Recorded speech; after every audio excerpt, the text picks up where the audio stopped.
और अब तो कंपनियां प्राइस के साथ साथ ट्रंप के टैरिफ से बड़ी महंगाई का आंकड़ा भी प्रोडक्ट पर लिख रही हैं, ताकि पब्लिक को पता चले कि यह बढ़ी हुई कीमत आपको ट्रंप की वजह से देनी पड़ रही है। बहुत बड़ी कंपनी है अमेजॉन, जिससे आप भी सामान मंगाते होंगे। उसने तो बगावत कर दी भाई। उसने फैसला लिया है कि वो प्रोडक्ट की कीमत के बगल में ट्रंप के टैरिफ से प्रोडक्ट कितना महंगा हुआ है वो भी लिखेगा। इससे भी ट्रंप सरकार बौखला गई है। इन सारी वजहों से डोनाल्ड ट्रंप की अप्रूवल रेटिंग लगातार गिरती चली जा रही है। अमेरिका के लोगों को ट्रंप की इकोनॉमिक पॉलिसी पर अब भरोसा नहीं रहा। Associated press NORC centre for public affairs ने जुलाई में एक सर्वे कराया था, जिसमें अमेरिका की जनता ने ट्रंप की आर्थिक नीतियों के बारे में उनसे सवाल पूछा गया था। ट्रंप की आर्थिक नीतियों से सिर्फ 38% अमेरिकी सहमत है, जबकि ट्रंप के पहले कार्यकाल के अंत में 50% लोग सहमत हुआ करते थे। यानी ट्रंप अपने ही घर में बुरी तरह से घिरते चले जा रहे हैं। अमेरिका में लोग अब ट्रंप के टैरिफ की आग महसूस कर रहे हैं, लेकिन यही हाल रहा तो ट्रंप की वजह से पूरी दुनिया संकट में आ जाएगी। ट्रंप रूस पर दबाव बनाने की पूरी कोशिश कर रहे हैं। रूस से तेल खरीदने वाले देशों पर सैंक्शन लगाने की बातें कर रहे हैं। एक्सपर्ट्स के मुताबिक अमेरिका और रूस के बीच तनाव बढ़ा तो ब्रेंट क्रूड ऑयल की कीमत बढ़ सकती है। रूस पूरी दुनिया में 50 लाख बैरल कच्चा तेल हर दिन सप्लाई करता है। अगर ग्लोबल सप्लाई से रशियन तेल निकाल देंगे तो तेल और महंगा हो जाएगा, क्योंकि सप्लाई जो है वो कम होगी, डिमांड उतनी ही रहेगी, तो भाई कीमत बढ़ जाएगी। फिलहाल ब्रेंट क्रूड ऑयल की कीमत $68 के प्रति बैरल के करीब है, जो बढ़कर 100 से $120 प्रति बैरल तक जा सकती है। यानी ब्रेंट क्रूड ऑयल की कीमत 46% से 75% तक बढ़ सकती है। लेकिन भारत में तेल की कमी नहीं होगी, क्योंकि भारत 40 देशों से तेल खरीदता है। और यही बात भारत और चीन दोनों कह रहे हैं कि भैया अगर हम रशिया से तेल नहीं खरीदते तो दुनिया में हाहाकार मच जाता, क्योंकि इतने तेल की कीमत बढ़ जाती। आप यह भी देखिए कि ट्रंप के प्रेशर के बाद भी भारत की रणनीति में कोई बदलाव नहीं आया। पीएम मोदी लगातार वो काम कर रहे हैं जो भारत के हित में। रूस से सस्ता तेल खरीदने में भारत का फायदा ही है। ब्लूमबर्ग के मुताबिक रूस ने पिछले कुछ घंटों में भारतीय कंपनियों को 22 लाख बैरल कच्चा तेल रवाना किया है।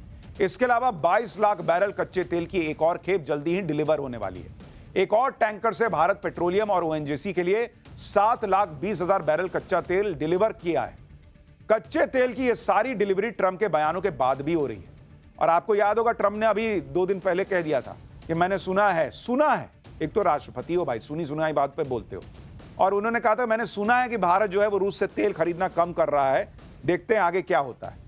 तो सुनी सुनी बात जो है वो सुनी सुनाई बात वो फालतू निकली। भारत तो खरीद रहा रशिया से तेल। इसी से आप समझ सकते हैं कि भारत ट्रंप के दबाव में नहीं आने वाला। इसी बीच ट्रंप ने भारत को नई धमकी दे दी है। इस वक्त की बड़ी खबर आपको बता दूं, ट्रंप ने अब कहा है कि हम भारत पर और ज्यादा टैरिफ लगाएंगे। भारत रूस से काफी ज्यादा कच्चा तेल खरीद रहा है और उसे ओपन मार्केट में मोटे मुनाफे पर बेच रहा है। यानी ट्रंप की नई धमकी आ गई है कि भारत रूस से तेल खरीदना बंद नहीं कर रहा। 2 दिन पहले कह रहे थे कि मैंने सुना है कम करने वाला है। 2 दिन बाद कह रहे हैं कि भारत जो है वो रूस से अच्छे मात्रा में तेल खरीद रहा है और ओपन मार्केट में मोटे मुनाफे से बेच रहा है, तो हम भारत पर और जो है वो टैरिफ लगाएंगे। ट्रंप ऐसे बोल रहे हैं जैसे रूस के साथ व्यापार करना गुनाह है। लेकिन ट्रंप और अमेरिका की असलियत आपको बताता हूं। रूस यूक्रेन युद्ध के बाद रूस पर कई सैंक्शंस लगाए गए, लेकिन खुद अमेरिका ने रूस के साथ व्यापार जारी रखा। अगर मैं आपको इसके बारे में बताऊं, ट्रंप दुनिया को धोखा दे सकते हैं बॉस, लेकिन जो लोग फैक्ट्स पे बात करते हैं वो सच सामने ले आएंगे। अमेरिका और रूस का व्यापार देखिए आप, ये आपको 2024 का आंकड़ा बता रहा हूं। 2024 में करीब 26,000 करोड़ रुपया का व्यापार हुआ है दोनों देशों के बीच। तो अगर आपको इतनी चिंता है कि रूस जो है वो इस पैसे का इस्तेमाल यूक्रेन के लोगों को मारने के लिए कर रहा है, तो आपने काहे खरीदा भैया 26,000 करोड़? ये क्या डबल स्टैंडर्ड है? दुनिया से कहो कि तुम मत खरीदो, मैं खरीदूंगा। और अभी मई 2025 तक, ये भी आपको बता दूं, ये नहीं कि हां 2024 के बाद रुक गए। 18,000 करोड़ का व्यापार जो है वो मई 2025 तक ऑलरेडी हो चुका है। तो आप सोचिए कि ये आंकड़ा और कितना बढ़ने वाला है, क्योंकि अभी तो साल पड़ा हुआ है। औसतन प्रति माह हर महीने का औसत निकालिएगा तो वो करीब 4,000 करोड़ बैठता है। तो तुम काहे खरीद रहे हो भाई रशिया से सामान, या क्यों उसको बेच रहे हो? अमेरिका मुख्य तौर पर रूस से फर्टिलाइजर, केमिकल, एल्यूमिनियम और अन्य धातुएं खरीदता है। तो तुम जरूरत का सामान खरीद लोगे। और भारत जिसमें तेल की इतनी खपत है वो रशिया से ना खरीदे, वो महंगा खरीदे। काहे? खुद तो रूस से बिजनेस कर रहे हैं, दूसरों को लेक्चर दे रहे हैं। लेकिन ट्रंप भले ही भारत के खिलाफ कुछ भी कहते रहे, भारत ने ट्रंप के बयानों पर कोई भड़काऊ रिएक्शन नहीं दिया। इसकी वजह यह है कि ट्रेड डील पर बातचीत अभी चल रही है। डील के लिए अमेरिकी टीम भारत आने वाली है, यानी अमेरिका ट्रेड डील के लिए बेचैन है। भाई तुमको नहीं करनी ट्रेड डील, तुम कह रहे हो हम टैरिफ लगाएंगे, तो भाई अपनी टीम रखो अपने यहां, अगर ऐसा हिसाब है तो। लेकिन यहां टीम आ रही है, उधर सोशल मीडिया पे जो है माहौल बना रहे हैं कि भाई हम ये टैरिफ लगा रहे हैं, वो टैरिफ लगा रहे हैं। पीएम मोदी भी अब दोस्त ट्रंप की लाज बचाने वाला काम करने जा रहे हैं, यानी भारत के हितों की भी रक्षा हो और ट्रंप की लाज भी बच जाए। ट्रेड डील के लिए अमेरिकी टीम 25 अगस्त को भारत आने वाली है। मोदी सरकार ने भी कहा जा रहा है कि सभी मंत्रालयों को निर्देश जारी किए हैं कि अमेरिका को क्या रियायत दी जा सकती है, इसकी लिस्ट बनाओ। इन रियायतों के बारे में भारत अमेरिकी टीम को जानकारी देगा। भारत अपने किसानों, डेयरी उद्योग और एमएसएमई के लिए कोई समझौता नहीं करेगा, यह क्लियर है। इसके अलावा अमेरिका को जो रियायत हो सकती है उस पर विचार करेगा। अमेरिका वाले भी बोल रहे होंगे कि बॉस आप किसी मामले पे नहीं झुकिएगा तो मेरे तो प्रेसिडेंट की बेइज्जती होगी ना।